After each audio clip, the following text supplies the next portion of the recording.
আজকে আমরা আলোচনা করব আকাবির পূজা এবং রিপ্রেজেন্টেটিভ আছে, ওষুধ কোম্পানির বা বিভিন্ন প্রোডাক্টের রিপ্রেজেন্টেটিভ আছে, তারা অর্ডার কাটে, তারা সিচুয়েশন ডিমান্ড করে কি কি, বর্তমান প্রেক্ষাপটে কি চলে, কিভাবে কনভিন্স করতে হয় গ্রাহকের কাছে গিয়ে, কিভাবে দোকানদারকে ম্যানেজ করতে হয়, কিভাবে তার সঙ্গে একটা সম্পর্ক তৈরি করা যায়।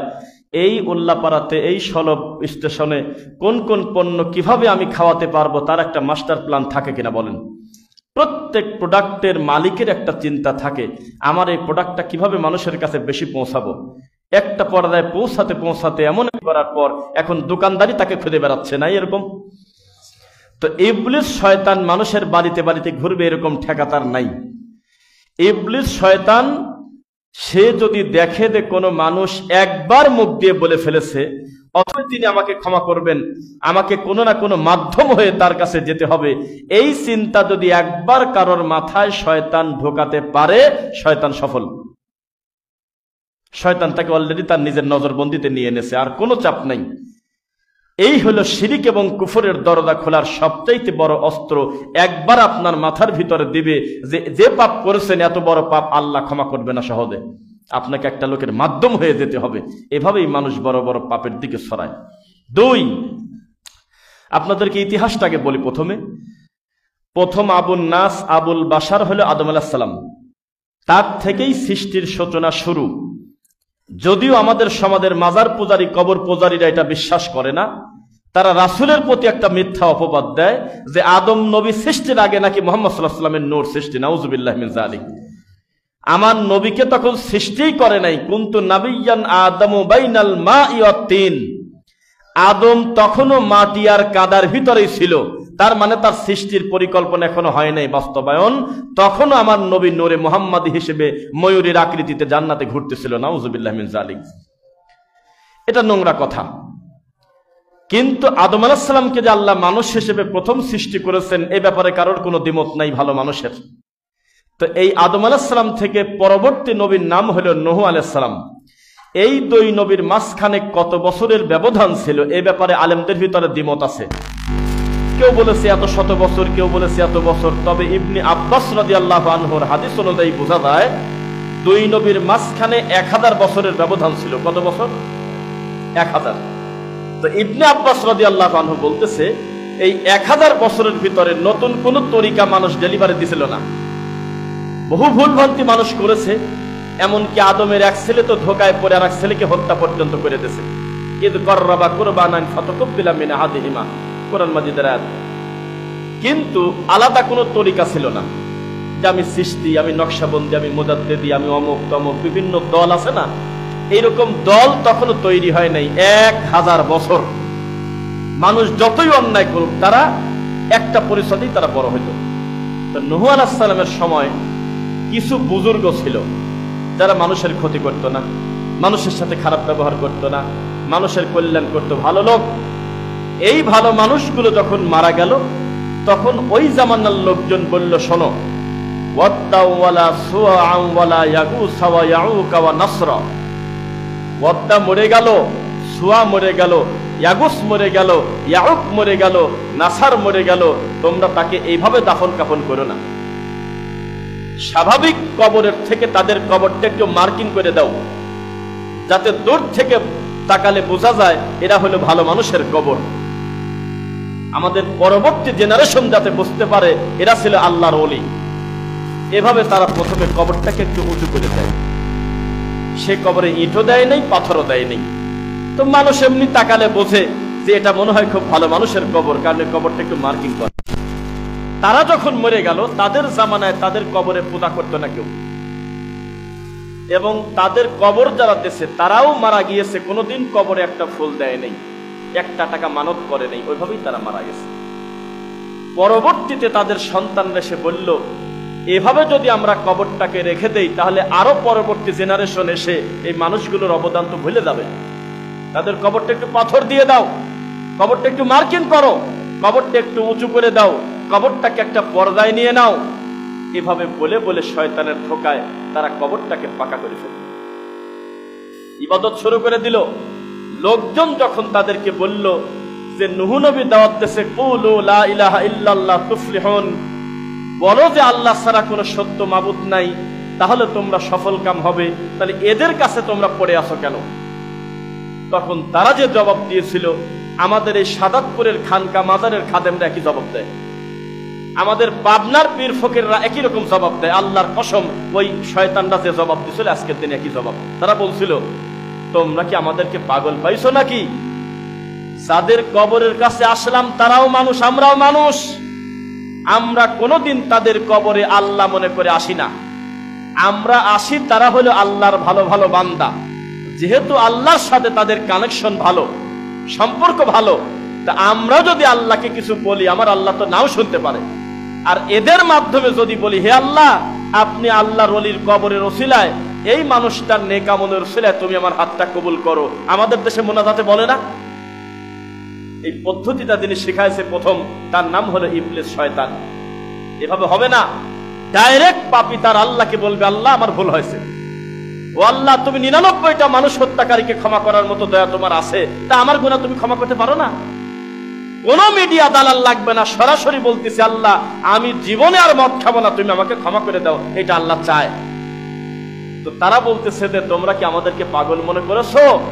লিয়ুকররিবুনা ইলাল্লাহি যুলফা,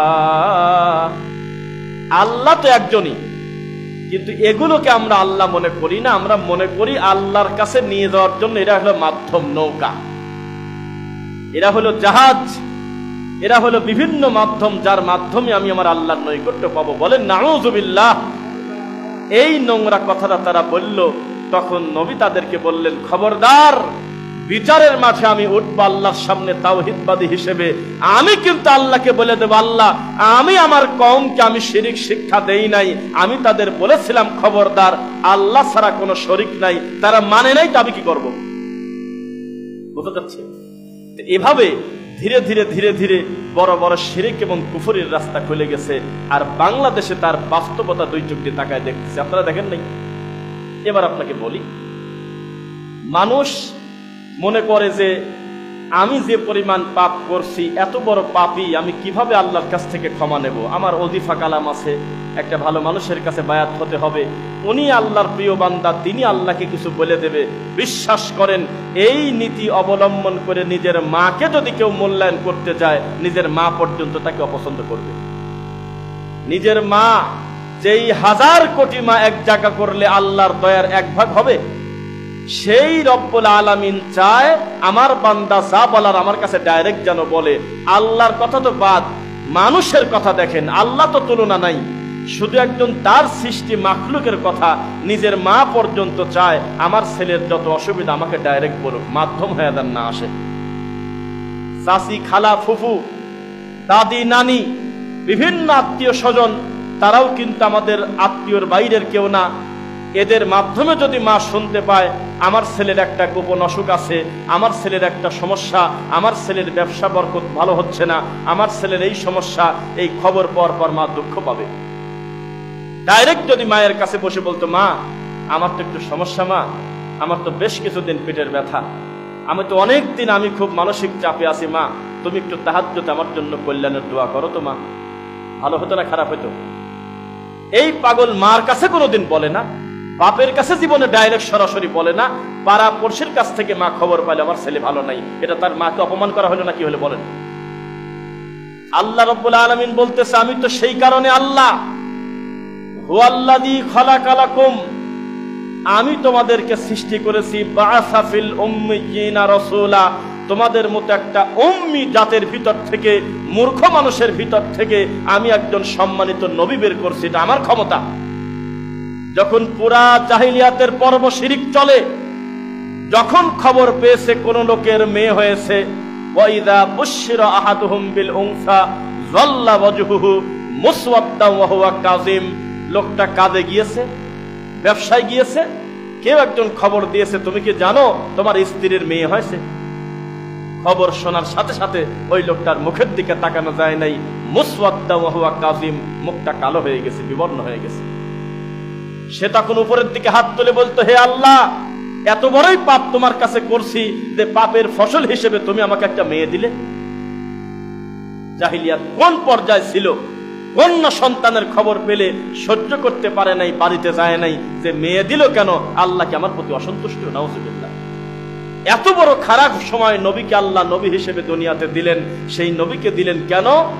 ইউআল্লিমুহুমুল কিতাব, যাতে কিতাবের শিক্ষা দিতে পারে, ওয়াল হিকমা, সুন্নাহ শিক্ষা দিতে পারে, প্রজ্ঞা, ওয়ুযাক্কিহিম, আর কিভাবে তোমরা অন্তর পরিষ্কার করবে এই শিক্ষা তিনি দিতে পারেন। সেই রব্বুল আলামিনকে আমরা দূরে মনে করি, এর কারণ একটাই, সেটা হলো পীর ফকির আর বড় বড় মানুষকে আল্লাহ মনে করা। এই বর্তমান জামানার কোন মুরিদ তার পীরকে আল্লাহ মনে করে, আমরা কোনোদিন তা বলি নাই। আমরা মনে করি মুরিদ তার পীরকে পীর মনে করে, পীর তার মুরিদকে মুরিদ মনে করে, সেই কারণেই তো তারা মুশরিক। এই মনে করার সুযোগ নাই। পৃথিবীর শ্রেষ্ঠ মানুষ মুহাম্মদ সাল্লাল্লাহু আলাইহি ওয়াসাল্লাম বলেছেন, ইদা সাআলতা ফাসআলিল্লাহ, আমার মরার পরে যদি কোনো কিছু লাগে অথবা আমার জীবদ্দশায় কোনো কিছু লাগে, আমার কাছে তোমরা আসবে। কি বলেন? কিভাবে ঠিক বলেন? এটা বলছে ইদা সাআলতা ফাসআলিল্লাহ। আল্লাহর নবী জীবদ্দশায়, তিনি জীবিত থাকতে এই কথা বলে গেছেন, মরার আগে, যে কিছু লাগলে আল্লাহর কাছে চাওগা। ওয়া ইদা ইসতাআনতা ফাসতাইজ বিল্লাহ, ফাসতাইন বিল্লাহ, যা প্রয়োজন আল্লাহর কাছে বলো, আর কিছু বলার থাকলে আল্লাহকে বলে দাও। তিনি কোনোদিন বলে নাই আমি নবী যেহেতু বেঁচে আছি, মুনাজাতের সময় তুমি বলবে, হে আল্লাহ, আমার 3টা মেয়ে দিয়েছো, একটা ছেলের খুব আশা, তোমার নবীর ওসিলে একটা ছেলে দিয়ে দাও। কোনোদিন বলে নাই, জীবনেও এ কথা বলে নাই। বলছে আল্লাহ একটা ছেলে দিও তো আল্লাহ। এমনকি নবী বলেছেন, তোমাদের পায়ের জুতার ফিতাও যদি ছিঁড়ে দেয়, মুসির কাছে যাওয়ার আগে এই ছিঁড়ার কথাটা আল্লাহকে বলে দাও। তাহলে আল্লাহ কত আপন, কত প্রিয়। আমরা একটা মাহফিলে গিয়েছিলাম রাজবাড়ি, যেখানে পীর ফকির বাদ দিলে কিছু খুঁজে পাওয়া খুব কঠিন। সেখানে আমরা বক্তব্য দিতে গিয়ে বললাম, এই দুনিয়ার সবচেয়ে কঠিন কাজ হলো আল্লাহর ওলি হওয়া, একজন হক্কানি আল্লাহর ওলি হওয়া। ঠিক কিনা? কয় হ ঠিক, সবাই কয় হ ঠিক। ওইভাবেই তাদেরকে বুঝাইছে, তাদের ব্রেনটা ওইভাবেই হয়ে গেছে। তখন আমি বললাম, শয়তান আপনাদের সবার চোখে পেশাব করে দিয়েছে, এই জন্য এই চোখ দিয়ে আর কোরআন হাদিসের ভালো কথা আপনারা বুঝতে পারেন না। এই পৃথিবীর সবচেয়ে সহজ কাজ হলো আল্লাহর ওলি হওয়া। সুবহানাল্লাহ বলেন। এই দুনিয়াতে এর থেকে সহজ কাম এই আল্লাহর জমিনে নাই, যে একজন বান্দা তার আল্লাহর প্রিয় হয়ে যাবে। কারণ এই কাজ করতে গেলে কোনো মিডিয়া দালাল লাগে না, ডাইরেক্ট হওয়া যায়। সুবহানাল্লাহ। ডাইরেক্ট একজন পাপী বলবে আমার ভুল হয়েছে, ক্ষমা করে দেন। দলিল, ইউবাদদিলুল্লাহু সাইয়্যাতিহিম হাসানাত। আল্লাহ শুধু ক্ষমা করবে না, তার পাপ অনুতপ্ত হওয়ার কারণে, ওই পাপ ছেড়ে দেওয়ার কারণে এই লোকটার অতীতের সব পাপকে আল্লাহ নেকি দিয়ে পরিবর্তন করে দেবে। তা আল্লাহর ওলি হওয়া সহজ না কঠিন আপনারা বলেন? এই কাজ করতে গেলে আর কোনো মাধ্যম লাগে না। আর দুনিয়ার কোনো মানুষকে খুশি করা এর থেকে কঠিন কাজ আর পৃথিবীতে নেই। আজকে আপনি আমাকে এমন সুন্দর করে খাওয়ালেন, আমার মনে হচ্ছে যাবৎকালে এত ভালো খানা হয়তো আমি খাই নাই, পরবর্তী মাহফিলে গিয়ে এর থেকে ভালো খানা খেলে আগেরটা ভুলে যাব। স্বাভাবিক কথা, এটা দুনিয়া, এটা দিন না, এটা দুনিয়া। আজকে আপনার ব্যবহারে আমি মুগ্ধ হয়ে গেলাম, মনে হচ্ছে এর মতো ভালো মানুষ কি কোথাও পাওয়া যাবে। আবার বগুড়া গিয়ে দেখলাম আরেকজন বিনয়ী ভালো মানুষ পেয়ে গেলাম, যার আচরণ আপনারটা ভুলে গেল। আজকে একজন মানুষকে আপনি সুন্দর করে তাকে ম্যানেজ করে ফেললেন, মনে হচ্ছে আপনার জন্য জীবন দিয়ে দেবে। এত মহাব্বতের মানুষের সঙ্গে ব্যবসা করতে গিয়েছেন, 15 দিনও হয় নাই, ব্যবসার মধ্যে গন্ডগোল লাগি, দুইজন এখন মুখ দেখতে পারেন একে অন্যকে। পৃথিবীর সবচেয়ে কঠিন কাজ এক মাখলুক আর এক মাখলুককে খুশি করা, আর সবচেয়ে সহজ কাজ হলো সরাসরি বান্দা তার আল্লাহকে খুশি করবে। সহজ। এই সমাজে যারা বিদআত করে, শিরিক করে, এরা যে কত বড় জালেম আপনাকে আমি 1 মিনিটে বুঝাই। নবী সাল্লাল্লাহু আলাইহি ওয়াসাল্লাম বলেছেন, পড়ো সুবহানাল্লাহ, পড়ো আলহামদুলিল্লাহ, পড়ো লা ইলাহা ইল্লাল্লাহ ওয়াহদাহু লা শারীকা লা লাহুল মুলকু ওয়া লাহুল হামদু ওয়া আলা কুল্লি শাইইন কাদির। পড়ো সুবহানাল্লাহ 33 বার, পড়ো আলহামদুলিল্লাহ 33 বার, পড়ো আল্লাহু আকবার 34 অথবা 33। এরপরে তুমি যদি দোয়াটা শেষ করো, তো সমুদ্রের ফেনা পরিমাণ পাপ থাকলে আল্লাহ ক্ষমা করে দেবে। অথচ আমার এই কথাটা মুখ দিয়ে বলতে 2 মিনিটও লাগে নেই। ডানে বামে সালাম ফেরানোর পর আমি যদি আমার আল্লাহকে আয়াতুল কুরসি শোনাই, এতে আমার 10 মিনিট খরচ সময় যাবে না।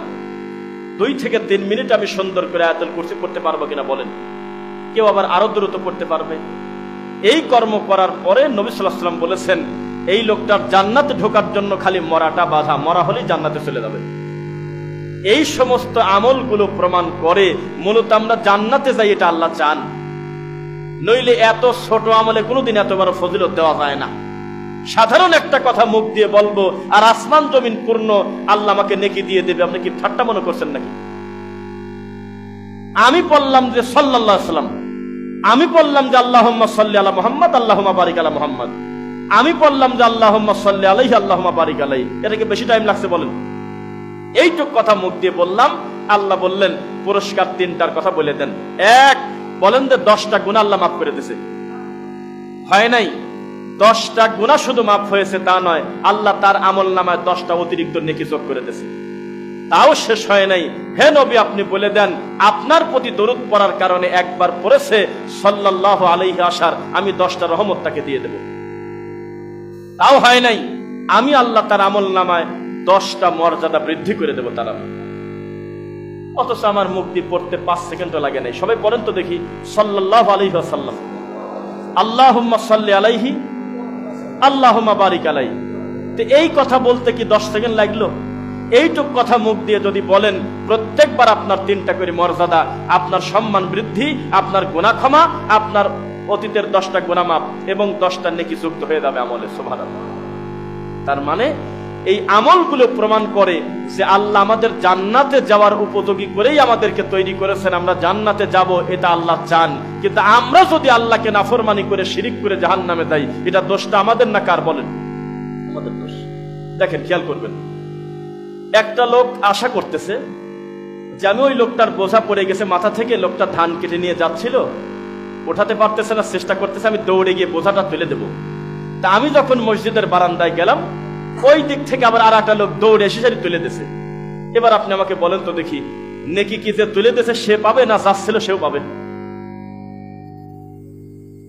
একদমই পাবে নাকি?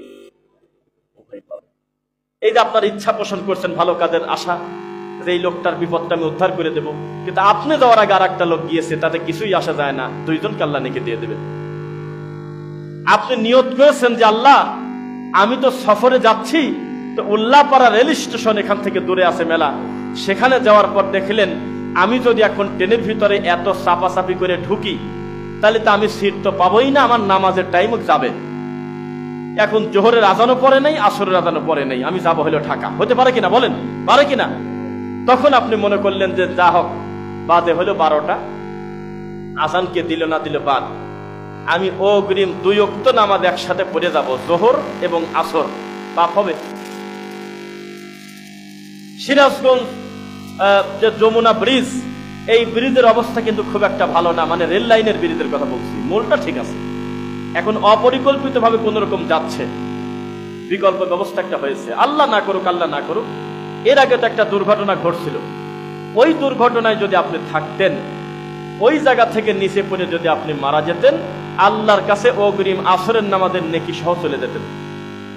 অথচ জোহরের আজান এই গ্রামের লোক এখনো দেয় নেই। এই সমস্ত সুযোগ এটাই প্রমাণ করে আমাদের জান্নাতে যাওয়াটা আমার আল্লাহকে খুশি করা খুবই সহজ। আর এই বেদাতিরা কত কষ্ট করে দেখেন, সারাদিন মিলাদ করে হু হু করে কাঁদে, মৌতি খানা খায়, মানুষের বাড়িতে কুলখানি করে, তাবিজ কবজ নেয়, আংটি বালা ব্যবহার করে, অষ্টাধাতু নেয়, কত রকমের কাণ্ড কারখানা বিদাত করে, নামাজের পরে মাথায় হাত দেয়, তারপরে আরো কত শত শত বিদাত করে তারপরে তার আল্লাহকে খুশি করতে যাচ্ছে। ওর টেনশন কত বেশি, আমাদের কিছুই লাগে না, সালাম ফেরানো শেষ, আমরা আল্লাহর জিকির করব বসে, সুবহানাল্লাহ। তাদের চাপের শেষ নাই। এক একজনের মুনাজাতের এক এক ঢং। একটা মুনাজাত আমাকে ছোটবেলায় খুব হাসাতো, তখন আমি বুঝতাম না যে বিশুদ্ধ আকীদা কি, আমি কিছুই জানতাম না। তবে আমি জানতাম যে এই সমস্ত মুনাজাত হলে বেশিরভাগ অভিনয়, এটা আমি বুঝতাম। কেন বুঝতাম আমি তা জানি না, আল্লাহ হয়তো বুঝাইছে। আমি অধিকাংশ মুনাজাত বুঝতাম যেগুলো হলো অভিনয়। কিভাবে অভিনয়? ছেলের জন্য তার বাপ দোকানে দেওয়া বলতেছে যে 2টা লিচু দাও, লিচু কেনে না লিচু, তো যে দোকানদার লিচুটা দিচ্ছে ও জানে যে এর ভিতরে লিচুর বংশও নাই, আর যে বাপ কিনে নিচ্ছে দোকান থেকে সেও জানে লিচু বলতে কিছুই নেই, এটা হলো মেডিসিন। এটা কিছু মেডিসিন দিয়ে একটা পর্দায় নিয়ে লিচুর ফ্লেভার দিয়েছে খালি, আর কিচ্ছু না, ওর ভিতর লিচু নাই। জুস যে নিচ্ছে আসলে কোমরা বাটি দিয়েছে, পচা কোমরা, আসলে ওর ভিতরে আপনার নাই, আম নাই, এটা জানে, হ্যাঁ কেমিক্যাল দেওয়া, তারপরেও সে নিচ্ছে, আমের জুস বলেই নেয়। আমাকে একটা লিচু দাও, কথাই বলে, কেউ বলেন একটা কেমিক্যাল দাও, ওদের লিচুর মতো করে শয়তানি করে বানাইছে ওইটা দাও, তা কয় না। যে তৈরি করছে সেও জানে এগুলো শয়তানি, যে বিক্রি করতেছে সেও জানে শয়তানি, তবে খাওয়া আলা বোঝে না যে আমি কি খাচ্ছি, ও মনে করে লিচু খাচ্ছি। এই বেদাতি এইটা বোঝে না যে প্রত্যেকটা বিদাতের আবিষ্কারক হলো স্বয়ং ইবলিস, শয়তান। ওয়াযায়্যানা লাহুমুশ শাইতানু আ'মালাহুম, আল্লাহর কোরআনে আল্লাহ বলতেছেন যে যেই আমল তোমরা দেখবে খুব টকটকা সুন্দর করে সাজানো, বেশিরভাগ আমল ইবলিস নিজে বানায়ছে, সুন্দর করে সাজায়ছে। দরুদ সাজায় না কোনোদিন ইবলিস, যারা এইটা পড়লে তো জান্নাতে চলে যাবে। মিলাদ সাজায়ছে, কি সুন্দর করে সাজায়, জিলাপি ঢোকায়ছে, জিলাপি চলে না, কয়দিন পর কয় খিচুড়ি দে, খিচুড়িও খায় না, কয় ব্রয়লার দিয়ে দে, খালি খিচুড়ি খায় নাকি, সেটাও চলে না। আধুনিক যুগে এসে গরু মেরে একেবারে সুন্দর করে এখন আবার দই সহ যুক্ত করে দিয়েছে, জানেন এটা ঠিকানোই লাগবে। আগরবাতি দাও, যেমন তেমন হুজুরকে আনলে হবে না, আর এক গ্রাম থেকে প্রয়োজনে হায়ার করে নিয়ে আসো, ও মুনাজাত কলির কণ্ঠ ভালো, কাঁদে ভালো। বহু শয়তানি করে লক্ষ টাকা খরচ করে এই জিনিসটা টিকায় রাখতে হয়, এর নাম হলো শাইতানু আ'মালাহুম, আমলটা বানাইছে শয়তান। আর যেটা মুহাম্মদ সাল্লাল্লাহু আলাইহি ওয়াসাল্লাম বলেছেন, আল্লাহ বলেছেন ওই দরুদ ছাড়া নামাজ হয় না, কিন্তু নামাজের বাইরে এই দরুদের কোনো দাম নাই। জালসাতেও চলে না, মাহফিলেও চলে না, কোনো বক্তব্যেও চলে না, কোনো খুতবাতেও চলে না, খালি কয় ইয়া নবী, বাকিটুক পাবলিক টানি নিয়ে যাচ্ছে। বালাগাল উলা বিকামালিহি বলে বক্তা চা খায়, শ্রোতা বাকিটুক একাই করে চলে যাচ্ছে। পাওয়ার বেশি, কারণ এগুলো হলো সিটি গোল্ড, চকচক করতেছে, ডাইরেক্ট শয়তান বানাইছে এগুলো। তো এইটা বেদাতিরা বোঝে না যে আসলে লিচু না, মিলাদ আসনে আমল না, মাথায় হাত দেওয়া নামাজের পর আমল না, কবরে খেজুরের ডাল গাড়া আমল না, কবরের চারপাশে 4টা কুল পরে কাঠি গাড়া এটা আমল না, কবরের সামনে সবাই মিলে হাত তুলে কান্নাকাটি করা আমল না। এ বেদাতি বোঝে না। ইন্নী ওয়াজ্জাহতু করা যায় নামাজের দোয়া মনে করে আমল না, নামাইতু নুসাল্লিয়া প্রত্যেক নামাজের আলাদা আলাদা নিয়ত এটা আমল না, এটা বোঝে না। কিন্তু যে বানাইছে সেও জানে, আর যে প্রতিষ্ঠিত করছে সেও জানে, এটা হলো শয়তানি, যে পরে সে জানে না। দোকানদার লিচু বেচার মতো কথা বোঝা যাচ্ছে, শয়তান সফল। শয়তান বলতেছে আমার কাজ ছিল এমন এমন নোংরা জিনিস তৈরি করব, যেগুলো দিয়ে আমি তোমার বান্দাকে আমি ব্যস্ত রেখে দেব, যাতে তুমি পর্যন্ত পৌঁছাতে না পারে। দলিল ফামান কানা ইয়ারজু লিকা রাব্বিহি ফালইয়ামাল আমালান সালিহা ওয়ালা ইউশরিক বিইবাদাতি রাব্বিহি আহাদা। আল্লাহ বলতেছেন তোমাদের কি কারোর এই আশা আছে যে আমার রবের সাক্ষাৎ চাও, আমি আল্লাহর সাক্ষাৎ চাও? আপনাদের কি আছে? আছে নাকি? আব্দুল ইবনে আব্বাস রাদিয়াল্লাহু আনহু বলতেছেন একজন জান্নাতের জন্য আল্লাহকে দেখার চাইতে বড় নিয়ামত আর কিছু হতেই পারে না। সুবহানাল্লাহ। জান্নাতের আল্লাহকে দেখবেন, এটা বিশ্বাস হয় আপনাদের? বিশ্বাস হয় কিনা? ইমাম আবু হানিফা আল্লাহকে 100 বার দেখছে, বিশ্বাস হয় তো আপনাদের নাকি? 10 বার? লা তুদরিকুল আবসার ওয়া হুয়া ইউদরিকুল আবসার। আল্লাহ কোরআনে বলতেছে শোনো, আমি হলো আল্লাহ, দুনিয়ার মাখলুকের চোখ দিয়ে আমাকে তোমরা দেখতে পারবে না। মুসা নবী পারে নাই, আপনি কে? এই হুজুররাই ওয়াজ করে যে মুসা নবীকে আল্লাহ বললেন যে আমার সাথে দেখা করা হবে না। মুসা নবী বলল যে না আমি দেখবো। শুনছেন নাকি কথা? বারবার জোরাজুরি করলো মুসা নবী, শেষ পর্যন্ত আল্লাহ বলল তাহলে খালি পায়ে জুতা খুলে ওযু করে তুর পাহাড়ে আসো। তো তুর পাহাড়ে যাওয়ার পর 70,000 রহমতের পর্দার ভিতর থেকে একটা পর্দা খালি আল্লাহ হালকা করে সরাইছে। এই আলোক নূর সহ্য করতে না পেরে গোটা পাহাড়টা পুড়ে গেল। আর সেই কয়লা নিয়ে এসে আমরা চোখে নেই, তার নাম হলো সুরমা। কি শোনেন না মনে হয় নাকি? সেই হুজুর ওয়াজ করতেছে, ইমাম আবু হানিফা আল্লাহকে 100 বার দেখছে। কন্ত দেখি পাগল গায়ে লাগা থাকে। আমার আগের পক্ষে এই কাজ করে গেছে 2019 সালে, আমি কেবল নতুন দাওয়াতি কাজ করি আর কি। তা আমাকে বলতেছে যে দ্বিতীয় আলোচক কি বলে গেল, কি বারবার বলে, আমি কিছুই বলতাম না। 2-3 বার বলার পর বললাম যে ওই লোকটার সারা গায়ে পাগল, খালি গায়ে শিকল দেওয়া নাই। কি বললো নবীর নামে? রাসূলের নামে মিথ্যা জাল হাদিস বললো, তখন আমি রুমে, আমি 2 বার বলছি লোকটাকে ঠাকান। উনি রাসূলের নামে জাল হাদিস বলতেছে, মাকাদাহু মিনান নার, যার শাস্তি জাহান্নামে, তার জন্য ঘর তৈরি হবে। একটা কমিটির লোক আপনারা গেলেন না, এই বন্ধ করেন, কিছু বললেন না, বললেন হুজুর চলতে দেন তো, সময় কাটাচ্ছে, আপনি যাওয়ার আগ পর্যন্ত চালাতে দেন। শরীয়ত কোনো মজার জিনিস না, ঠাট্টার জিনিস না। আমাদের দেশের এই হুজুররা বলে তুর পাহাড় পুড়ে গেল, যিনি দেখতে পারলেন না তিনি হলেন মুসা কালিমুল্লাহ। আল্লাহর এই পৃথিবীতে সবচেয়ে যোগ্য রাসূলের ভিতরে প্রথম সিরিয়ালে তার নামটা আছে, নাই নাই, তার প্রথম 5 জনের মধ্যে তার নামটা নাই। সেই মানুষ দেখতে পারে না আল্লাহকে, আর ইমাম আবু হানিফা দেখছে 100 বার। আর ইমাম মালিকের লোক বলতেছে, যেহেতু আমাদের ইমাম একটু কমা ইমাম, তো আমারে 80 বার দিয়ে দাও। কাজে আমারটা দেখছে 80 বার। আর অস্করণী দেখছে মিনিটে মিনিটে, ঘরের মধ্যে আল্লাহ নিয়ে আসতো, জেলখানার মধ্যে আল্লাহ ঢুকে দিত। নাউযুবিল্লাহ মিন যালিক। মনসের পাগল, সরি মনসের পাগল, এই পাগলের জেলের মধ্যে বলে আল্লাহ চলে আসতো। আস্তাগফিরুল্লাহ। আকীদা যদি বিশুদ্ধ করতে না পারেন, আমল কি ঠিক থাকবে?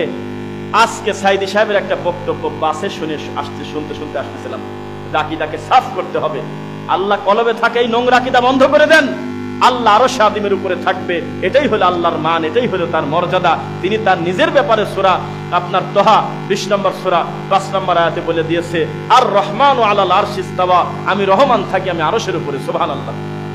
সেই আল্লাহকে আমাদের দেশের হুজুররা, আমাদের দেশের ইমামরা মনে করে তিনি বলে কলবে। শুনছেন কথা? এটা হিন্দুয়ানি আকীদা, যে যত কল্লা তত আল্লাহ। নাউযুবিল্লাহ।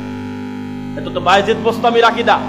বায়েজিদ বোস্তামি বলল যে 60 বছর ধরে খুললাম আল্লাহকে, তলাবতুল্লাহ সিদ্দিনা সানা, 60 বছর ধরে খোদাখুদি করলাম, দেখি আমি আল্লাহকে ধরতে পারি কিনা। ফাইদা আনা হুয়া, শেষ পর্যন্ত নিজের কলার ধরে বললাম আমি তো আল্লাহ। এই তো তার বুঝ। বাড়ি থেকে আসো নাকি?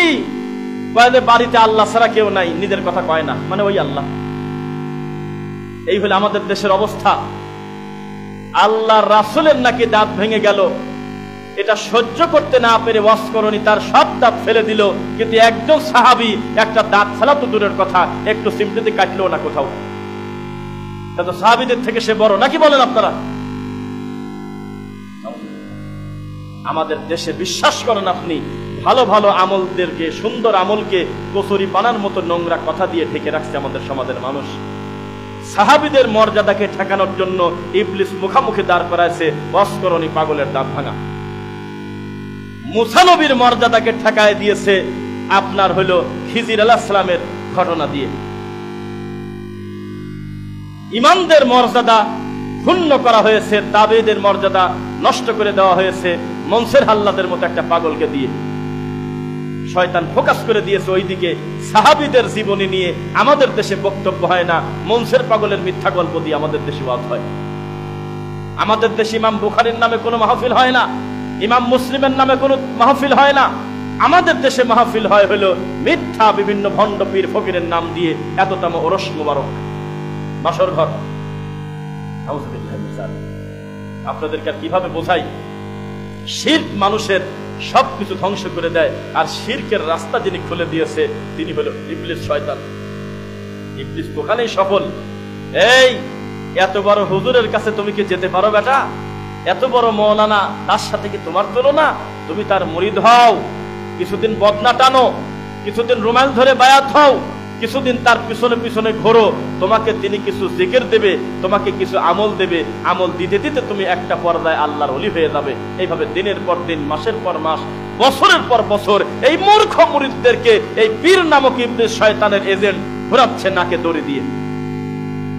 এদের পাশেই শাহজাদপুর, এখানকার খানকার একজন খাদেম 38 বছর একটা দাখিল মাদ্রাসার সহসভাপতি ছিল আপনার মৃত্যুর আগ পর্যন্ত।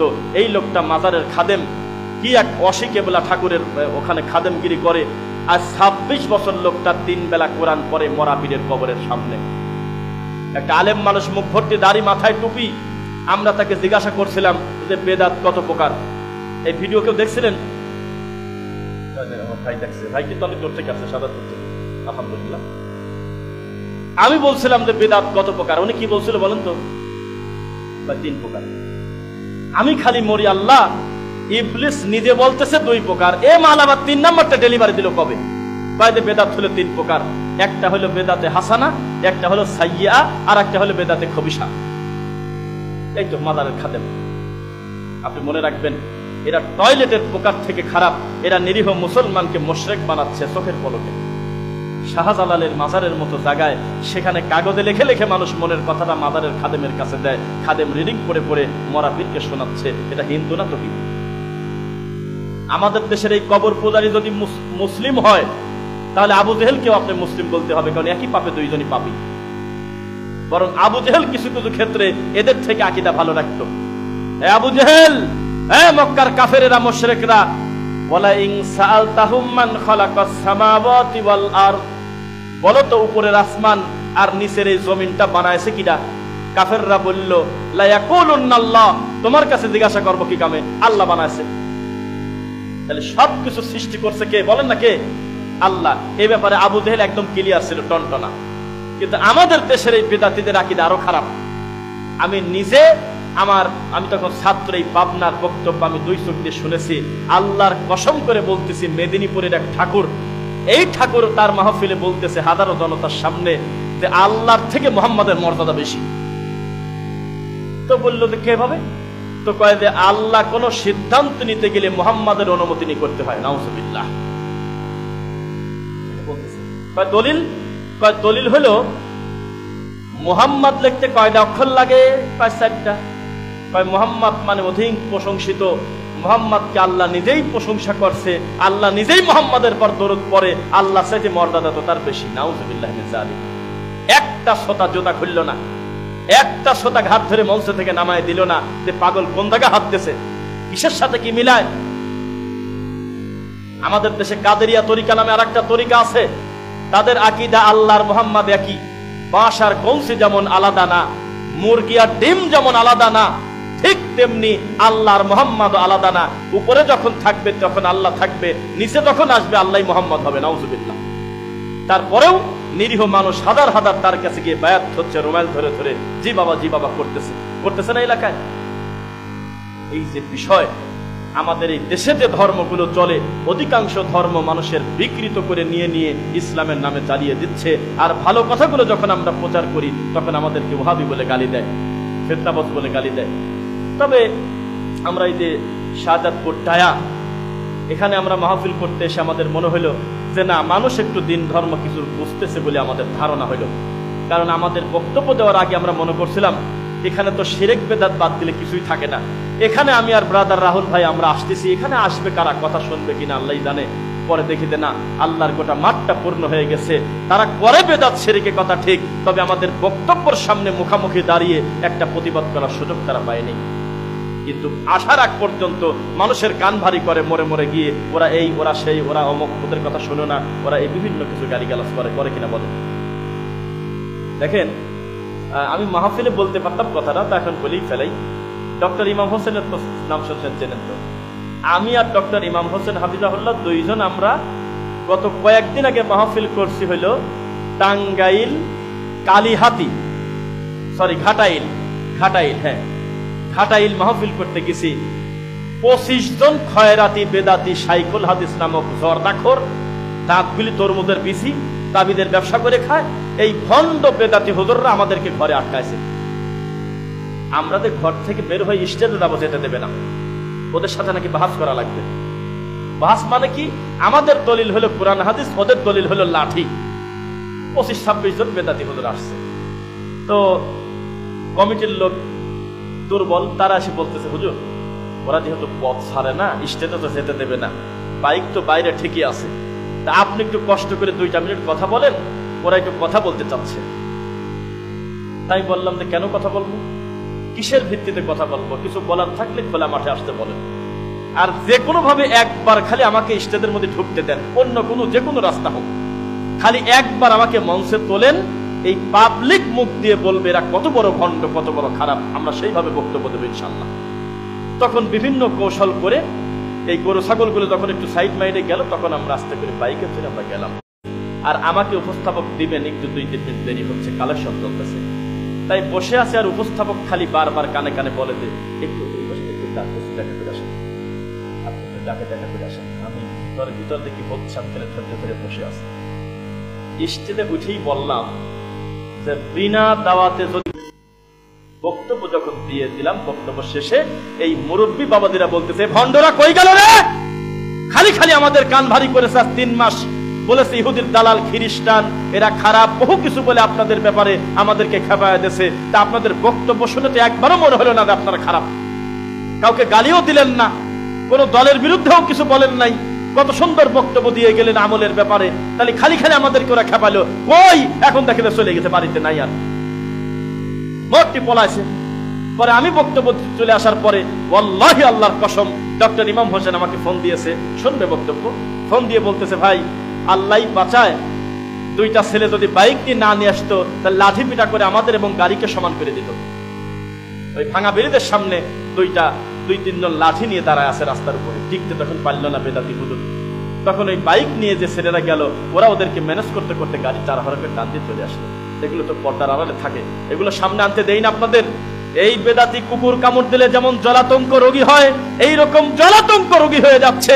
কারণ সমাজ থেকে দিন দিন শবে বরাতের বেদাত উঠে যাচ্ছে, মিলাদ উঠে যাচ্ছে। এরপরে যত কুসংস্কার, তাবিজ, কবজ, বিভিন্ন বালা, এগুলো উঠে যাওয়ার কারণে এখন সহ্য করতে না পেরে আমাদের পিছনে লাগছে। সত্য না মিথ্যা বলেন? এরা মন্দির পাহারা দেয় আর মসজিদ আহলে হাদিসের মসজিদ ভাঙে। এরা হলে এইরকম ইমান এদের।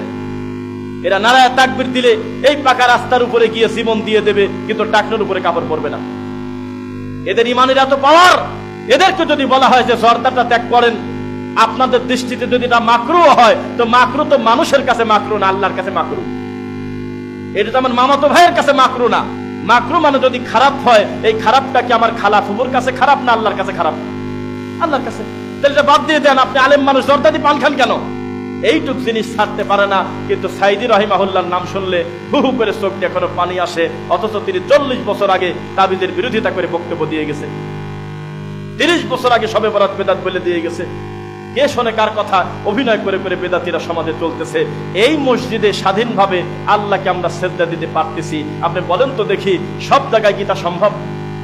এই বেদাতির কারণে শত শত আমাদের দিনী ভাই রাসূলের পদ্ধতিতে নামাজ পড়তে পারে না, মসজিদ থেকে বের করে দেয়। আমাদের মা বোনদেরকে পর্যন্ত ছাড় দেয় নাই। আজকে আমাদের মা বোনরা আসছে, তাদেরকে পর্যন্ত মিথ্যা 22টা হাদিস বানাইছে, যেই হাদিসগুলো সামনে নিয়ে এসে বলে মা বোনদের আর পুরুষদের নামাজ আলাদা। সি সি সি সি। অথচ কোনো আলাদা নাই। তাদের রুকু আমাদের রুকু এক, তাদের সেজদা আমাদের সেজদা এক, তাদের দাঁড়ানো আমাদের দাঁড়ানো এক। শুধুমাত্র ইমামতিতে পার্থক্য। আমাদের ইমাম যেমন সামনের জায়নামাজে থাকে, তাদের ইমাম সামনের কোনো জায়নামাজে যাবে না, একই কাতারে দ্বারা নামাজ পড়বে মুসল্লি আর ইমাম। শেষ। 2, আমাদের ইমামের ভুল গেলে আমরা পুরুষরা বলবো সুবহানাল্লাহ, আর ওরা বলবে সুবহানাল্লাহ আল্লাহু আকবার না, হাতে হাতে তালি দিয়ে সংশোধন করে দেবে। শেষ। কিন্তু সালাত আদায়ের ক্ষেত্রে কোনো পার্থক্য নাই। অথচ এই মহিলাদের নামাজকে আজকে হত্যা করে দিয়েছে এই বেদাতিরা। তারা রুকুতে একবারে যাচ্ছে তাই কোন রকম মাথা নিচু করে, সেজদাতে পুরা শুয়ে পড়ে। বলেন, কথা চ্যালেঞ্জ করবেন কেউ? কত বিক্ষত করে দিয়েছে। যেই ইবাদতের মাধ্যমে বান্দা আল্লাহর সবচেয়ে নৈকট্য অর্জন করবে, তার নাম হলো সালাত। এই সালাতকে বেদাতিরা ক্ষত বিক্ষত করে দিয়েছে। এরা কত বড় বেহায়া! এখনো পর্যন্ত বই ছাপায়, এখনো পর্যন্ত নাওয়াইতু নুসাল্লিয়া লেখে। এরা মানুষ কি করে হয়? এত বক্তব্য হচ্ছে, পৃথিবীতে যার কোনো সনদ নাই, নাওয়াইতু নুসাল্লিয়া বলতে হবে নামাজের আগে। এখনো তারা নুরানি বই বানাচ্ছে নামাজের। এখনো এই বেদাতিরা এই কাজ করে বেড়ায়। এখনো কয়দিন পর রমজানের ক্যালেন্ডার লিখবে রহমতের 10 দিন, মাগফিরাতের 10 দিন, নাজাতের 10 দিন। অথচ আমার নবী এটা শেখায় নাই, মিথ্যা কথা। এখনো লিখবে নাওয়াইতু নাসুমা গদা। এই কথা মাইকে বলে বলে মানুষের আপনার কি বলে সাহারি খাওয়ার পরে নিয়ত করাবে, করায় না এলাকায়। শরম আছে, লজ্জা আছে, আপনি মনে করেন? এই জন্য আপনি মনে রাখেন, বেদাতি কোনোদিন ধর্মের কথা শোনে না। বেদাতি শোনে বেদাতির কথা, পীর ফকিরের কথা। আমরা আমাদের দাওয়াতি কাজ করেই যাব, তারা মানুক বা না মানুক। বলেন ইনশাআল্লাহ। আমরা আমাদের তাওহীদ তাদের সামনে তুলে ধরবো। আমার তাওহীদ তুমি মেনে না নিলে আমার কি? ওয়াকুলিল হাক্কু মির রাব্বিকুম। হক আসে আল্লাহর পক্ষ থেকে। ফামান শাআ ফালইউমিন। মনে চাইলে মেনে নাও, ওয়ামান শাআ ফালইয়াকফুর। না পারলে ছেড়ে দাও। আমার কি? আমি আমার দাওয়াতি কাজ করে যাব। শেষ। বলেন ইনশাআল্লাহ। মা বোনদের ভিতরে কি পরিমাণ ধোঁকাবাজি করে মহিলা মানুষকে পর্যন্ত তাবলীগ করা, জানেন আপনারা? খবর তো জানেন না। এই মহিলারা পর্যন্ত এদের বের করে দিয়েছে বাড়ি থেকে। এরা গ্রামে গ্রামে গিয়ে তাবলীগ করে। আর মসজিদে আসলে হুজুররা ফতোয়া দেয়, মসজিদে আসা বলে বেদাত, মসজিদে আসা বলে যাবে না। এই ছোট লোক, মসজিদে এসে আমার কোন মা ধর্ষিতা হয়েছে নাম বলো? মসজিদ আসার কারণে আমার কোন বোনটা খারাপ হয়েছে বলো? নাচের বার খোলা, মদ ওপেনে খাচ্ছে, ওপেনে মেয়ে ছেলে ফেলে সিগারেট খাচ্ছে, ছেলে মানুষের পোশাক পরে রাস্তায় ঘোরে, মেয়ে মানুষ চুল কালার করে রাস্তায় চুল বের করে হাঁটে, তাদের জন্য বাজার খোলা, মার্কেট খোলা, সিনেমা হল খোলা, সব জায়গা ওপেন। আল্লাহর ঘরটা তালা দিয়ে দিয়েছে এই বেদাতিরা। এরা কি ছোট খারাপ না বড় খারাপ? স্বাধীন মতো বান্দা এসে মসজিদে 2 রাকাত নামাজ পড়বে, এইটা পর্যন্ত বেদাতি সহ্য করতে পারে না। লেখছে লাল বাতি দেওয়াকালীন সুন্নাত পড়বেন না, মসজিদে লাল বাতি জ্বালা দিয়েছে। এরা মানুষ? এই হলো এদের ইবাদত, এই হলো এদের ধর্ম। আর এরা আমাদের পুরা কথা শোনে না। এরা ওই ন্যায় 5 সেকেন্ড 10 সেকেন্ড মাঝখান থেকে একটু কাটিয়ে নিয়ে ওই শায়েখদের পিছনে লাগিয়ে গেছে, আছে কিনা? আমার একটা বক্তব্য, আমি দুঃখে মরি, এটা আমি নিজেরটা নিজে দেখতেছি, যে আমি বলতেছি এইভাবে কোরআনটা ধরে, এই কোরআন শরীফ লেখা চলবে না, লিখতে হবে কোরআন কারিম, কোরআন মাজিদ, এই কথা লিখতে হবে, কোরআন শরীফ লেখা যাবে না, এই কথা আমি বলছিলাম। এ খারাপ বলছি নাকি? আল্লাহ তার নিজের কোরআনকে নিজেই কারিম বলতেছে, মাজিদ বলতেছে। তো শরীফ তো আরবিতে বানানো নাই, না শারিফ হবে, শারিফ কোন জায়গা আছে? তো এখন আমার ওই কথাটা কাটিয়ে নিয়েছে যে এই কোরআন শরীফ চলবে না, এইটুক খেটে দিয়ে ওই আর একটা বেদাতি হুজুরের এটা লাগা দিয়েছে। এক মাজার পুজারি আমাকে বলতে, দেখছো, দেখুন এরা কোরআনের বিরুদ্ধে লেগে গেছে, কোরআনও নাকি চলবে না। আমি বলে তাই বলছি, এই তো বেদাতি। এরা ধর্মের কথা শুনবে না, এরা অর্ধেক অর্ধেক কেটে নিয়ে নিয়ে মানুষের সামনে আমাদের বিকৃত করে করে প্রেজেন্ট করে। শোনেন, আকীদা খুব কঠিন জিনিস। আমাদের দেশের কিছু সেলিব্রিটি হুজুর কি দেখ, রকেট মৌলবী দেখলাম বলতেছে আকীদা বলে ফেক। নাউজুবিল্লাহ বললেন না একটা লোক, আকীদার মতো একটা শব্দকে উনি বলতেছে আমরা বলে বানাইছি। নাউজুবিল্লাহ, নাউজুবিল্লাহ। অথচ পৃথিবীতে আকীদার থেকে বড় যুদ্ধ পৃথিবীতে হতে পারে না, পারে কি? আকীদার জন্য 2 বাপ বেটার আকীদা 2 রকম হয়ে গেছে। কামরুল ইসলাম অলিপুরি হলো অলিপুরির ছেলে, তার আকীদা হলো আমার আল্লাহ হলো উপরে, আর তার বাপের আকীদা হলো আল্লাহ নাই কোন জায়গা। এই অবস্থা। আকীদা আপনি কি ঠাট্টা মনে করছেন নাকি? আকীদার উপর ভিত্তি করেই তো মানুষ মুসলিম অমুসলিম হয়, আকীদার উপরে বেশ করেই তো মানুষের পার্থক্য হয়। আকীদার যুদ্ধের উপরে বড় যুদ্ধ পৃথিবীতে নেই, শুধুমাত্র রহমান উপরে আছে। এই কথাটুকু সহ্য করতে না পেরে নিজের ছেলের ব্যাপারে নিজের বক্তব্যের ভিডিওতে আজকে দেখলাম বাপ বলতেছে তার ছেলের ব্যাপারে, আমার ছেলে আহলে হাদিসদের খপ্পরে পড়ে খারাপ হয়ে গেছে, আপনারা তাকে প্রত্যাখ্যান করে দেন। তওবা করতে বলতেছে, শুনছেন?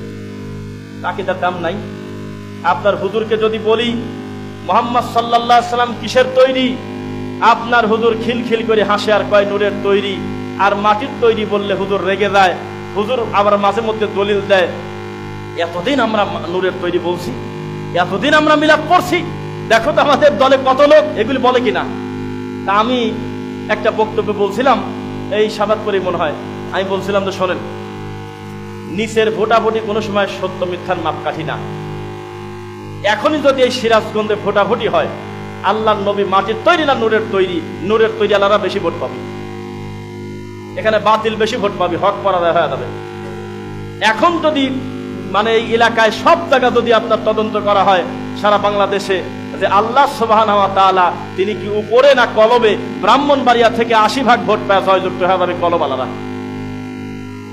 এখন যদি বলা হয় যে মিলাদ পড়া কি বেদাত না সুন্নাহ, চট্টগ্রাম, সিলেট থেকে, পাবনা থেকে অধিকাংশ ভোট পড়বে মিলাদ পড়া সুন্নাত। এটা রায় হয়ে গেল? এইসব রায়ের কোন দাম আছে? কে জানি লেখছে একটা জায়গা, দেখলাম স্কুলে না কলেজে না আদালতে, দেখছিলাম পৃথিবীর শ্রেষ্ঠ আদালত হলে মানুষের বিবেক, লেখা থাকে কিনা? গাড়ির ভিতর না? কথাটা সুন্দর না? কিন্তু কথাটা চলবে না। আপনার বিবেকের কিসের দাম আছে? আপনার বিবেকের কোনো দামই নাই। দাম হলে আল্লাহর ওহীর আছে, দাম আছে আল্লাহর কোরআন এবং রাসূলের হাদিসের। এইটার সাথে যদি আপনার বিবেক মেলে, মিলল না মিললে আপনার বিবেকটা বাতিল, আল্লাহ এবং তার রাসূলের কথাটাই চূড়ান্ত হবে। বিবেক বলতেছে যে মোজার নিচে ময়লা হয়, আমি মোছা লাগলে ধোয়া লাগলে নিচে ধোবো, কিন্তু হাদিস বলতেছে মোজার উপরে হাত দিয়ে মাসাজ করে দাও, ওযু হয়ে গেছে। আপনার মনে করার সাথে কোনো সাথ নাই, বিবেকের কোনো দাম নাই। বিবেক খাটাতে হবে, তবে বিবেক দিয়ে সত্য পর্যন্ত পৌঁছাতে চেষ্টা করতে হবে, নইলে এই বিবেকের কোনো দাম নেই। আপনার বিবেকের কি দাম আছে? আমরা কথা বলতে বলতে পরে 1:15 বেজেই গেল, আমরা কথা লম্বা করব না। আল্লাহ সুবহানাহু ওয়া তাআলা আমাদের অতীতের ভুলগুলো ক্ষমা করুন। জুমার খুতবার প্রথম পর্ব শেষ করছি। বারাকাল্লাহু লানা।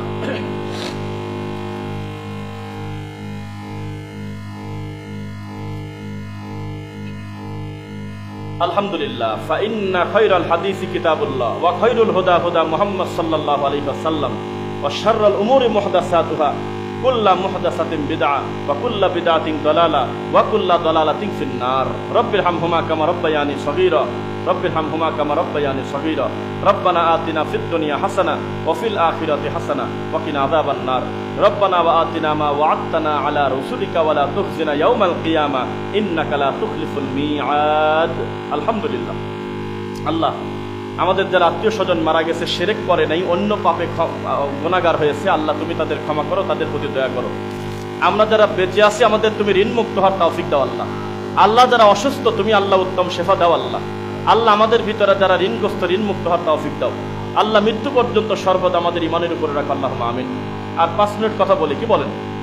আচ্ছা, আলহামদুলিল্লাহ, সবাই একটু নীরব থাকেন। জান্নাতে কি শুধু আমাদের গেলেই হবে না, আমাদের মা বোনদেরকেও নেওয়ার চেষ্টা করতে হবে? সবাইকেই দাওয়াত দিতে হবে, নিবে আল্লাহ, কিন্তু তাদের জান্নাতের পথে তো দাওয়াত দিতে হবে, নাকি বলেন? জান্নাতের পথে তাদের দাওয়াত দিতে হবে। আমাদের এই সমাজে যেসব হুজুররা বলে যে বাপ দাদা কি ভুল করে গেছে, তাদেরকে আপনি বলে দিয়েন এই সেম কথাটা 1450 বছর আগে আমার নবীকে দিয়ে আল্লাহ বলাচ্ছেন। এই সেম কথাটা মুখের ভাষা ছিল হলো কাফেরদের। কাদের? কাফের ইহুদি খ্রিস্টানের ভাষা ছিল। তাদেরকে বলা হয়তো ইত্তাবিউ মা উনজিলা ইলাইকা মির রাব্বিক, অনুসরণ করো যা তোমার রবের পক্ষ থেকে এসেছে, মানে কোরআন হাদিসের কথা মানো। তখন তারা বলতো বাল নাত্তাবিউ মা ওয়াজাদনা আলাইহি আবাআনা। আবুন মানে আব্বা, আবাআনা মানে আমাদের আব্বারা, দাদারা।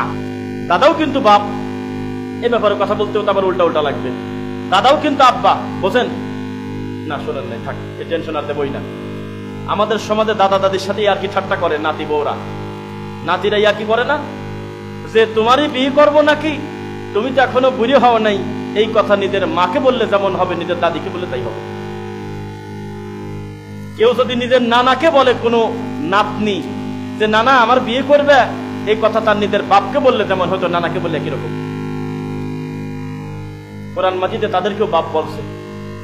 এটি জানতেন না এখন নাকি? কেউ জানতেন না?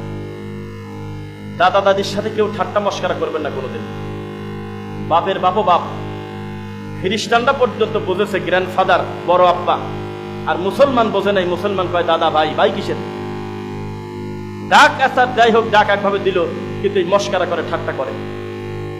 আর এই বুড়ি শয়তান কি করে? নাতি বউ রান্না করতেছে, নাতি রান্না করতেছে, তার কাছে যা বলে যে আমাকে বিয়ে করবি, এই খিলখিল করে শয়তানি করে, অথচ হারাম। খবরদার কেউ দাদা দাদির সাথে মজা করবেন না, করবেন না ইনশাল্লাহ। কি কারণে আল্লাহ আমাকে বাঁচাইতে তা আমি জানি না। এখনো পর্যন্ত আমার দাদা দাদি জীবিত, আলহামদুলিল্লাহ। পারিবারিক কথা আমি বলি না, আল্লাহ ক্ষমা করুন। এখন আমার দাদা দাদি জীবিত, উইদাউট লাঠি চশমা এখনো আছে। আজ পর্যন্ত আপনি গোপনে তদন্ত করে দেখবেন, জীবনে কোনোদিন আমি দাদা দাদির মুখের দিক টাকা খিলখিল করে হাসি নাই, কোনোদিন না, আজ পর্যন্ত। কেন না? আমি তা জানি না। দিনের বুঝ আসছে অনেক পরে, কিন্তু আগে থেকে কেন জানি আমার অন্যান্য ভাইয়েরা দাদা দাদির সাথে একটু মস্করা করতো, নানির সাথে, কিন্তু আমি এগুলো পছন্দ করতাম না। পরবর্তীতে হাদিস কোরআন পড়ে দেখতেছি সর্বনাশ। বাপের বাপ তো বাপ, বাপের মা, মায়ের মা, মায়ের বাপ, উপরের দিকে যত যাবেন আবা উম্মাহাতিকুম মানে বাপরা, মায়েরা, মায়ের মাও মা, বাপের মাও মা। মনে থাকবে আপনাদের। কোনদিন ঠাট্টা মস্করা করবেন না তাদের সাথে, তাদেরকে চূড়ান্ত পর্যায়ে মূল্যায়ন করবেন, ভালোবাসবেন ইনশাআল্লাহ। পড়েন তো যে কথা বলতেছিলাম, তারা তখন বলতো ইহুদি খ্রিস্টান কাফেররা, দাওয়াত তো তুমি দিচ্ছ, কিন্তু তুমি কি বোঝো না আমার বাপ দাদা কি কম ভালো ছিল নাকি? আমাদের বাপ দাদা কি বোঝে নাই কোরআন হাদিস? এভাবে তারা ব্যঙ্গ করতো। আজকের এই দিনে একই কথা বলে কিনা বলেন? এই যে আমাদের মা বোনরা এখানে আছে, সবার বয়স কিন্তু আমার বয়সী না, কেউ বেশি, অনেক মুরব্বীও আছে, আছে না? এখানে এই মসজিদেই আছে হয়তো, যাদের বাচ্চা হওয়ার পরে ওই বালিশের কাছে তারা হলো লোহা রাখছে, গরুর দাঁত রাখছে, পেরাগ রাখছে, এই সমস্ত কিছু রাখছে, হাড় হাড্ডি রাখছে, কয়লা রাখে, রাখে নাই? এটা কোন হাদিস আছে বলেন? কথায় কথায় খালি বলে যে আমার বাপ দাদারা করে গেছে, তো তোমার বাপ দাদা বহু শয়তানি করে গেছে, এগুলোকে তুমি মেনে নিবে নাকি? তার ভালোটাকে মেনে নাও, মন্দটা তাড়াতাড়ি পরিত্যাগ করো। কত বাপ মরার আগে তার 2 ছেলেকে ফাঁকি দিয়ে 1 ছেলেকে জমি দিয়ে দিয়েছে, ভালো হবে? এই বাপ ভালো কাজ করে গেছে নাকি? কত দাদা মরার আগে এর জমি ওর ভিতরে, ওর জমি ওর ভিতরে, কোন রকম একটু জমি মাপতে পারে সেই লোকটা দেখি শয়তানি করে দিয়ে গেছে আমাদের গ্রামে, তার শেষ নেই। দুনিয়ার ভেজাল বাধা দিয়ে চলে গেছে 500 টাকার লোভে, 200 টাকার লোভে। তো এটা ভালো, এটা মানিয়ে নেবেন আপনি? ডালিম গাছে জুতা ঝুলাইছে, ডালিম গাছে পোকা যাতে না লাগে। এখনো পর্যন্ত লাউ গাছে, সিম গাছে ওই স্যান্ডেল ঝুলি থুয়ে দেয়, ভালো, এটা মানিয়ে নেন? এগুলো করবেন আপনি? গুলিস্তানে আমরা একটা রিক্সা যাচ্ছি, গুলিস্তান, আমাদের পাশাপাশি এক ভাই মোবাইলে কথা বলছে তার স্ত্রীর সাথে, এটা পরে বললাম। তার স্ত্রী তাকে বলতেছে যে কি জানো, গুলিস্তানে ভাই ছিল সাথে মনে হয়, বলতেছে যে আমাদের তো গরুর দুধ ঠিক মতো হচ্ছে না, গরুর দুধ তো ঠিক মতো হচ্ছে না। অস্ট্রেলিয়ান গরু, মনে পড়ছে, অস্ট্রেলিয়ান গরু একেবারে না হলেও তো 7-8 লিটার দুধ তো নিয়মিত হচ্ছিলই, তো দুধ হঠাৎ করে হচ্ছে না, কি করব? তো ডাক্তারের কাছে যাওয়া বাদ দিয়ে বলতেছে আমার পাশেই, বলতেছে যে মসজিদের মার পানি পড়া খাওয়া দাও।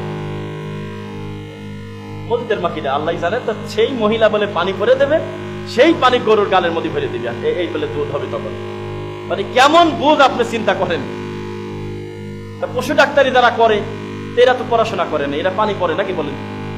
এই বুঝ আল্লাহ তাদের দিল না। আমাদের সমাজ একটা লম্বা সময় শিরিক কুফরের উপরে প্রতিষ্ঠিত ছিল। ধীরে ধীরে মানুষ যখন সত্য জানতেছে, কেউ কেউ মেনে নিচ্ছে, আবার কেউ বলতেছে বা রাখো তো তোমার নতুন নতুন কথা, আমার বাপ দাদারটা নিয়েই থাকবো। আওয়ালাউ কানা শাইতান ইয়াদউহুম ইলা আযাবিস সাঈর, তাদের বাপ দাদাকে যদি শয়তান নিজের দিকে ডেকে নেয়, তারাও কি তাই যাবে? আপনারা যাবেন তাই? আল্লাহ আপনাদেরকে সত্য পর্যন্ত পৌঁছানোর তৌফিক দিন, বলুন আমিন। আমি যদি ভুল না করি, প্রায় বছর 5 হবে, 2021 সালে আমি আপনাদেরকে একবার মাহফিল করতে আসছিলাম, নাকি আসছিলাম? তখন আমি একটা কথা বলছিলাম যে পাগড়ি মাথায় দিয়ে নামাজ পড়লে 70 গুণ ফজিলত, এই কথাটা জাল হাদিস। এইটা বলার কারণে কোন হুজুর তা জানি না, আর ওটা আমার মাথায় রাখার দরকার নেই, কত ঘটনা ঘটবে। একটা হুজুর খুব বিরোধিতা করে কয়েকজন মুরব্বীকে খাওয়াই দিয়েছিল, আমার মনে নাই। পরে আমি বক্তব্য দিয়ে এদিকে এক বাড়িতে যাচ্ছিলাম, পিছন পিছন কয়েকজন হ্যাঁ খুব একেবারে হয়ে গেছে, পাগড়ি পরা এইটা সেটা বলে আমার বিরোধিতা করলো যে পাগড়ি পরা যাবে না বলছে, এরকম খেপাই দিল 2-3 জন। বাকি সবাই ভালো কথা শুনছে, আলহামদুলিল্লাহ ছিলেন। আল্লাহ সুবহানাহু ওয়া তাআলার কাছে বলি, আল্লাহ গতকালকের থেকে আজকে দাওয়াতি কাজের পরিস্থিতি ভালো, আজকে থেকে আগামীকালকে ভালো হবে। আজকে থেকে 2 বছর আগে পরিস্থিতি আরো খারাপ ছিল, কি বলেন? এখন তো আমরা দাওয়াতি কাজ করতে পারতেছি, এমন এমন জায়গায় দাওয়াতি কাজ করতে যাচ্ছি, ঘোড়ার মাজারের কাছে গেছে, রাজবাড়ি ঘোড়ার মাজার, 1 হাত ফাঁকে ঘোড়ার মাজার। তো সেখানে গিয়ে আল্লাহ তাওহীদের কথাটা আমরা বলার সুযোগ পাচ্ছি। 2-4 বছর আগে তা সম্ভব ছিল না, ঢুকতেই দিত না।